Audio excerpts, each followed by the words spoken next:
मंच पर आसीन वो बहादुर नेता जिसको दिल्ली के मुख्यमंत्री रहते हुए दुस्साहस किया मोदी ने जेल में डालने की, लेकिन जेल में उनको रोक नहीं पाए। आज जनता जेल का जवाब वोट से देने के लिए तैयार है। आदरणीय मुख्यमंत्री अरविंद केजरीवाल जी,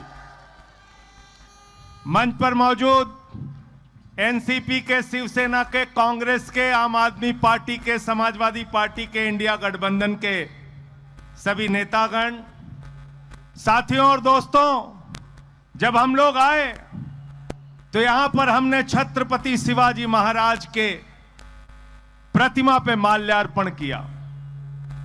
छत्रपति शिवाजी महाराज ने एक ही शिक्षा दी है, एक ही संदेश दिया है, गद्दारों को माफी नहीं, गद्दारों को। और क्या किया यहां पर मोदी जी ने, भारतीय जनता पार्टी वालों ने क्या किया? हमने सुना था सोना चोर होते हैं, बाइक चोर होते हैं, कार चोर होते हैं, लेकिन नरेंद्र मोदी पार्टी चोर है, पार्टी चुरा ली। शिवसेना की तीर कमान चुरा ली, शरद पवार की घड़ी चुरा ली। ये जितने घड़ी चोर और तीर कमान के चोर हैं, इनको शिवाजी महाराज का संदेश समझा देना और इनको चुनाव में जमानतें जब्त करके बताना कि महाराष्ट्र में एक भी सीट भारतीय जनता पार्टी की और ये जो शिवसेना इनकी आने वाली नहीं है। आज शिंदे साहब की शिवसेना के लिए मजाक उड़ता है, विधानसभा में नारे लगते हैं 50 खोके एकदम ओके, 50 खोके एकदम ओके। भारतीय खोका पार्टी है ये लोग, भारतीय खोका पार्टी। इसलिए मैं आपसे कहने के लिए आया हूं, अपील करने के लिए आया हूं, देश के प्रधानमंत्री अलग अलग चुनाव के चरण में लगातार हारते जा रहे हैं, इसलिए उनका अपनी जुबान पे कोई कंट्रोल नहीं है, भाषा पे कोई कंट्रोल नहीं है। शरद पवार जी को भटकती आत्मा कहते हैं, उद्धव ठाकरे को नकली शिवसेना कहते हैं। मरने की कामना कर रहे हैं शरद पवार की, जिनकी उम्र 84 साल है। अपने वोट की ताकत से जवाब देना कि शरद पवार का, एनसीपी का, महाराष्ट्र का, मराठी लोगों की कितनी ताकत है। हम तुम्हारी जमानत जब्त कराएंगे और एनसीपी की ताकत बताने का काम करेंगे, इंडिया गठबंधन की ताकत बताने का काम करेंगे। मैं यहां पर इसलिए भी आया कि पूरा भिवंडी का इलाका यूपी के लोगों से, बिहार के लोगों से भरा पड़ा है। कितना जने सुल्तानपुर वाले हा भाई, यहां आधा सब जने ना, सुल्तानपुर, अमेठी, प्रतापगढ़, फैजाबाद, बस्ती, आजमगढ़, हा ना सब जने? हाथ उठा के बताओ सब जने, किसको जिताना है? किसको जिताना है? मामा को जिताना है, सुरेश भाई को जिताना है। यहां से ज्यादा लंबी बात नहीं करूंगा, मैं सिर्फ एक ही बात कहना चाहता हूं। नरेंद्र मोदी जी कहते हैं मोदी की गारंटी है, ये मोदी की गारंटी है। क्या गारंटी दिया 2014 से?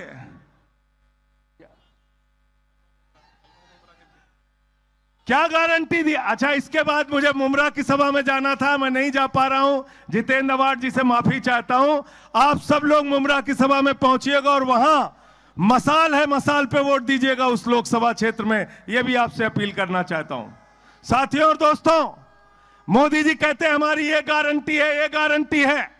2014 से मोदी जी ने जितने वादे किए, एक भी वादे पूरे नहीं किए। पहले कहा 2 करोड़ नौकरी देंगे, झूठ बोला। फिर बोले महंगाई कम करेंगे, झूठ बोला। फिर बोले काला धन लाएंगे, 15 लाख देंगे, झूठ बोला। फिर बोले 15 अगस्त 2022 तक पक्का मकान देंगे, झूठ बोला। मैंने नरेंद्र मोदी जी से कहा, मोदी जी आपकी एक ही गारंटी है, झूठ बोलने की गारंटी, झूठ बोलने की गारंटी है। नारा देते हैं 400 पार, 400 पार, 400 पार। गए बंगाल में, कहने लगे 200 पार, 200 पार, 200 पार। वहां आई 73 सीट। आए महाराष्ट्र में, कहने लगे 150 पार, 150 पार, 150 पार। आई 105 सीट।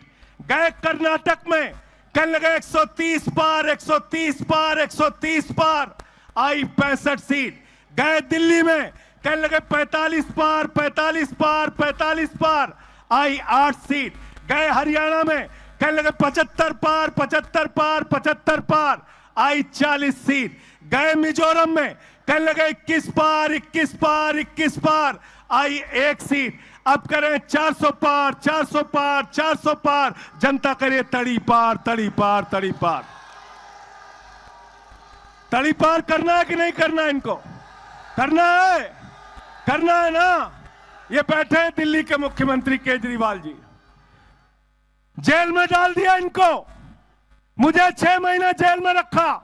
मनीष सिसोदिया जी को जेल में डाल दिया, सत्येंद्र जैन को जेल में डाल दिया।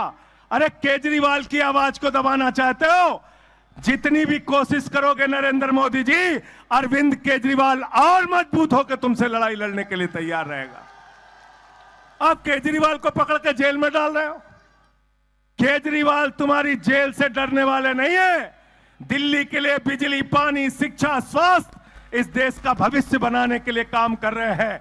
आपकी जेल से डरे बगैर लड़ेंगे और आपको हराने का काम करेंगे। इंडिया गठबंधन की सरकार बनने जा रही है। अंत में यह चुनाव याद रखना, भारत के संविधान को बचाने का चुनाव है। यह चुनाव आरक्षण को बचाने का चुनाव है। यह चुनाव वोट की ताकत बचाने का चुनाव है। अगर गलती से बीजेपी जीत गई तो चुनाव खत्म करेंगे, आरक्षण खत्म करेंगे, बाबा साहब का संविधान खत्म करेंगे।